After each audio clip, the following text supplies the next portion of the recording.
ناظرین، ایک فرشتہ جو لاکھوں سال سے اللہ کی عبادت میں مصروف ہے اپنے قریب سے ایک انسانی روح کو گزرتے ہوئے دیکھتا ہے، اور یہ دیکھ کر وہ حیران رہ جاتا ہے کہ اس روح کے پاس کروڑوں سال کی عبادت موجود ہے، حالانکہ کرۂ ارض پہ وہ کچھ سال گزار کر آیا ہے۔ وہ فرشتہ حیرت میں ڈوب جاتا ہے کہ آخر یہ کون سا ذکر کرتا ہے کہ جس کے ساتھ اسے کروڑوں سال کی عبادت کا ثواب ملا ہے۔ قرآن پاک میں اللہ فرماتا ہے کہ دلوں کا اطمینان اور سکون میرے ذکر میں ہے، تو پھر یہ بیشتر لوگ جو ورد وظائف پڑھتے ہیں وہ اس سکون کو کیوں حاصل نہیں کر پاتے؟ قرآن پاک ایک ہی ہے، لیکن اس کے اندر مومن کے لیے ہدایت موجود ہے اور ظالم اسی سے اپنا خسارہ اور نقصان بڑھا لیتا ہے۔ ناظرین، اللہ نے 18,000 جہان تخلیق فرمائے ہیں، آخر وہ جہان ہماری نظروں سے اوجھل اور پوشیدہ کیوں ہیں؟ جب عالم ارواح میں الست کے مقام پر تمام روحوں نے اللہ کی ربوبیت کا اقرار کیا تو وہ وعدہ، وہ اقرار ہمیں یاد کیوں نہیں ہے؟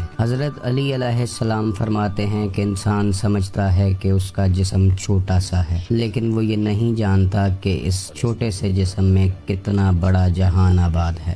آخر وہ جہان ہماری نظروں سے اوجھل کیوں ہے؟ آخر وہ کون سا اللہ کا ایسا ذکر ہے جو انسان کو معرفت الہی اور قرب الہی اور دیدار الہی تک لے جاتا ہے، اور دیدار الہی کے بعد دلوں کو اطمینان اور سکون ملتا ہے؟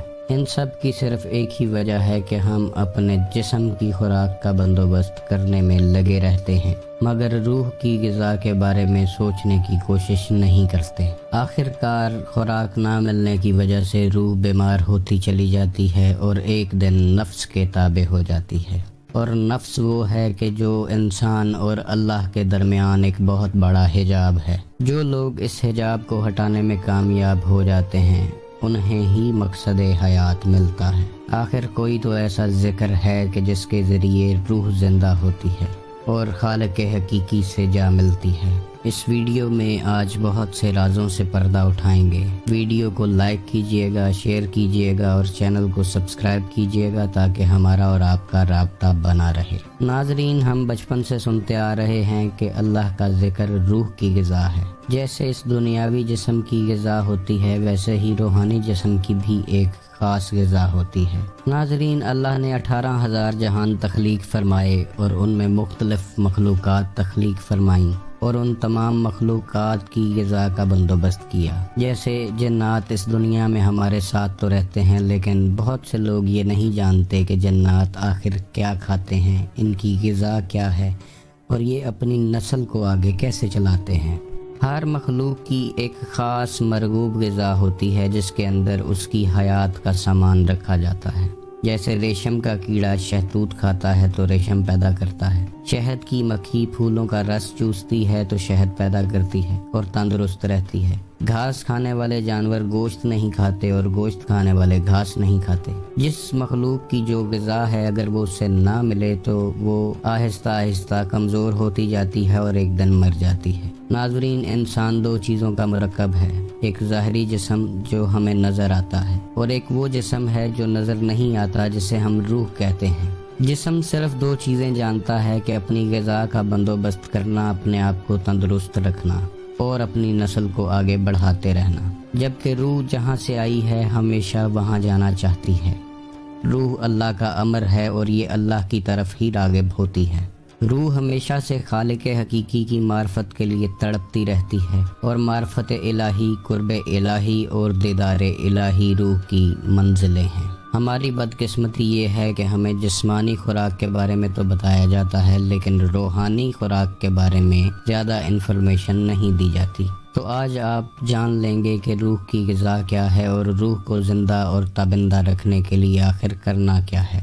ناظرین، ایک ذکر زبان سے کیا جاتا ہے، کچھ لوگ ہلکی آواز میں کرتے ہیں اور کچھ اونچی آواز میں کرتے ہیں۔ اللہ کے مختلف صفاتی ناموں سے اللہ کو پکارا جاتا ہے اور اس خاص نام کے اثر کو آپ اپنی زندگیوں میں محسوس کرنے لگتے ہیں۔ زبان ہر وقت ذکر اللہ میں مصروف رہتی ہے اور زبان میں تاثیر پیدا ہو جاتی ہے۔ سلطان العارفین حضرت سخی سلطان بہو فرماتے ہیں کہ ذکر کا تعلق آواز سے نہیں ہے۔ آواز کے ساتھ کیا گیا ذکر زبان کی غذا تو ہو سکتا ہے مگر روح کی غذا نہیں ہو سکتا۔ قرآن میں مختلف جگہوں پہ اللہ کے ذکر کا حکم موجود ہے، جیسے کہ اللہ ایک جگہ پہ فرماتا ہے کہ اپنے رب کا ذکر کرو خفیہ طریقے سے۔ بے شک قرآن میں اللہ تعالیٰ کی بے حد نشانیاں موجود ہیں اور ہمیں اس پہ غور و فکر کرنے کی ضرورت ہوتی ہے۔ اب یہ خفیہ طریقے سے کیا جانے والا ذکر دوسرے اذکار سے بالکل الگ اور مختلف ہے۔ برصغیر پاک و ہند میں بہت سے صوفیہ کرام کا سلسلہ چلتا آیا ہے اور بہت سے صوفیہ کرام نے ذکر کا تعلق سانسوں کے ساتھ بتایا ہے۔ بہت سے لوگ کلمہ طیبہ کا ذکر سانسوں کے باہر جانے اور اندر آنے کے ساتھ کرتے ہیں۔ ناظرین، مختصراً یہاں پر یہ جان لینا بھی ضروری ہے کہ انسان کے اندر ایک نہیں بلکہ بہت سی روحیں موجود ہیں، جنہیں آپ اسپرٹس کہتے ہیں، کچھ لوگ انہیں لطائف کہتے ہیں اور کچھ لوگ انہیں ارواح کہہ کر پکارتے ہیں۔ ماں کے پیٹ میں بچے کی پہلی سٹیج پر روح جمادی اس کے اندر آتی ہے اور یہ روح پہاڑوں میں موجود ہوتی ہے۔ جب بچہ نشو و نما پانی شروع کرتا ہے تو اس کے اندر روح نباتی آتی ہے جو کہ پودوں میں ہوتی ہے۔ جب یہ بچہ ماں کے پیٹ میں حرکت کرنی شروع کرتا ہے تو اس وقت روح حیوانی آتی ہے جو کہ جانوروں میں ہوتی ہے۔ جب وہ بچہ اس دنیا میں آتا ہے اور پہلی سانس لیتا ہے تو روح انسانی اس کے اندر آ جاتی ہے، اور اگر وہ بچہ سانس لینے کے بعد مر جائے تو نماز جنازہ ضروری ہوتی ہے۔ لیکن اگر کوئی بچہ دنیا میں آنے کے بعد سانس نہ لے تو اس کی نماز جنازہ ضروری نہیں ہوتی۔ اس کی وجہ صرف یہی ہے کہ نماز جنازہ روح انسانی کی ہوتی ہے۔ یہ مختلف روحیں اللہ کے مختلف اذکار سے زندہ ہوتی ہیں اور یہ روحیں سیٹلائٹس کا کام کرتی ہیں۔ کسی روح کا تعلق پہلے آسمان سے ہے تو کسی کا دوسرے سے، کسی روح کا تعلق تیسرے آسمان سے ہے تو کسی کا چوتھے سے۔ ناظرین، یہی وہ ارواح ہیں جو کبھی شہداء کرام سے ملاقات کرتی ہیں تو کبھی انبیاء کرام سے، کبھی اولیاء کرام سے ملاقات کرتی ہیں تو کبھی اللہ کے قرب تک پہنچ جاتی ہیں۔ ناظرین، اب آتے ہیں اس ذکر کی طرف کہ جو روح کی حقیقی غذا ہے۔ اللہ تعالیٰ کا ایک نام ذاتی ہے اور باقی صفاتی ہیں، اور اولیاء کرام کے مختلف سلاسل میں اس میں اللہ ذات پر بہت توجہ مرکوز کی گئی ہے اور کرائی گئی ہے۔ قرآن پاک میں قلب کا ذکر جگہ جگہ پر کیا گیا ہے، اس لیے قلب کو یا دل کو انسانی جسم میں ایک خاص اہمیت حاصل ہے جو انسانی جسم کا مرکز اور محور ہے۔ جب دل کی دھڑکن ایک دفعہ خون پمپ کرتی ہے تو لاکھوں بلڈ ویسلز، کروڑوں برین اینڈ ہارٹ نیورونز میں اس دھڑکن کو، اس پمپنگ کو محسوس کیا جاتا ہے۔ جب آپ آنکھیں بند کر کے اپنی دھڑکن کو محسوس کرتے ہیں اور دھڑکن کے ساتھ اپنے دل میں ہی اللہ اللہ اللہ پکارتے ہیں تو کروڑوں سال کی عبادت ہو جاتی ہے۔ انسان کا دل خون پمپ کرتا ہے اور ساتھ اللہ پکارتا ہے، اور وہ اللہ کی گونج لاکھوں بلڈ ویسلز اور کروڑوں برین اینڈ ہارٹ نیورونز کے اندر گونجتی ہے۔ دل نے ایک دفعہ خون پمپ کرتے وقت اللہ پکارا اور کروڑوں دفعہ اللہ کا نام جسم کے روم روم میں گونجا۔ یہی وہ خاص عبادت ہے کہ جس کے ذریعے انسان فرشتوں پر سبقت لے جاتا ہے،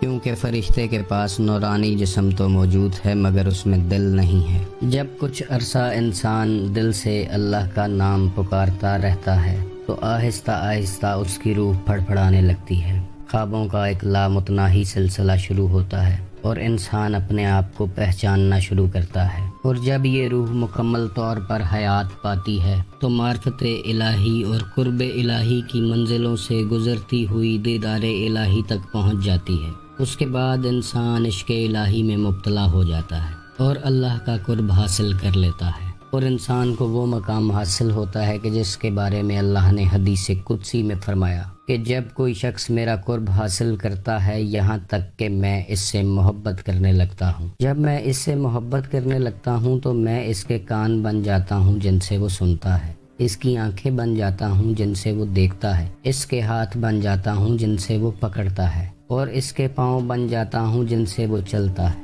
یعنی انسان کے روم روم میں اللہ سما جاتا ہے، اور اس کے بعد انسان جو بھی کرتا ہے وہ اللہ کی مرضی سے کرتا ہے۔ قرب الہی میں ڈوبتا ڈوبتا انسان اپنی ذات کو فنا کر دیتا ہے۔ فنا کا مقام وہ مقام ہے کہ جس کے بارے میں حدیث پاک میں اشارہ ہے کہ موتو قبل ان تموتو، کہ مر جاؤ اس سے پہلے کہ تمہیں موت آ لے۔ بے شک یہ اشارہ فنا فی اللہ کی طرف ہی ہے۔ جب انسان اپنی ذات کو فنا کر دیتا ہے تو یہ جہان اور دوسرے کئی جہان انسان کے لیے ایک جیسے ہو جاتے ہیں۔ وہ اس دنیا میں رہتے ہوئے مختلف جہانوں کی سیر کرتا ہے، جیسا کہ 18,000 جہان اللہ تعالیٰ نے اپنے اولیاء اللہ اور انبیاء کی پرواز کے لیے تخلیق فرمائے ہیں۔ تو انسان اپنی روح کو زندہ کرنے کے بعد ان جہانوں کا مشاہدہ کرتا ہے اور اللہ تعالیٰ کی نشانیوں سے اللہ تعالیٰ کے مزید قریب ہوتا چلا جاتا ہے، اور پھر ایک مقام آتا ہے کہ اللہ اسے دنیا کے سامنے ظاہر کر دیتا ہے، جیسے سورج اپنی روشنی کو ظاہر کرتا ہے اور کستوری اپنی خوشبو کو ظاہر کر دیتی ہے۔ یہ وہ مقام ہے کہ جس کے بارے میں قرآن پاک میں اللہ فرماتا ہے کہ میرے وہ بندے لا خوفن ہو جاتے ہیں، یعنی انہیں کسی چیز کا ڈر اور خوف نہیں رہتا، چاہے وہ موت ہی کیوں نہ ہو۔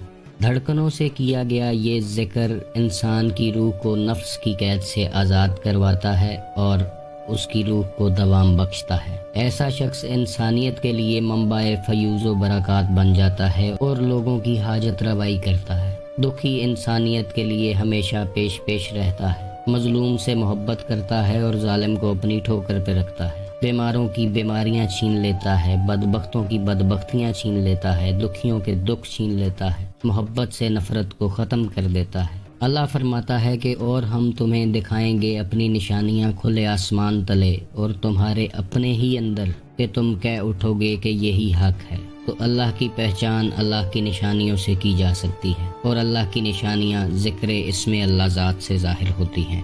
ناظرین، جب لاکھوں کروڑوں اربوں فرشتے اللہ کی عبادت کے لیے موجود تھے تو پھر انسان کا تخلیق کرنا صرف عبادت کے لیے نہیں تھا۔ ایک حدیث قدسی میں ہے کہ اللہ فرماتا ہے کہ میں ایک چھپا ہوا خزانہ تھا اور میں نے چاہا کہ پہچانا جاؤں۔ تو انسان اس دنیا میں اللہ تعالیٰ کی پہچان کے لیے آیا ہے، جس پہچان کو معرفت الہی کہتے ہیں۔ اگر تو اس دنیا میں آ کر انسان نے معرفت الہی حاصل کر لی تو ٹھیک ہے، ورنہ اس کا دنیا میں آنا یا نہ آنا ایک برابر ہی ہے۔ معرفت الہی ہی وہ منزل ہے کہ جس کے لیے انسان اس دنیا میں آیا ہے۔ لوگوں کی غلطیاں کوتاہیاں نوٹ کرنے کی بجائے ضرورت ہے کہ ہمیں اپنے اوپر کام کرنا چاہیے۔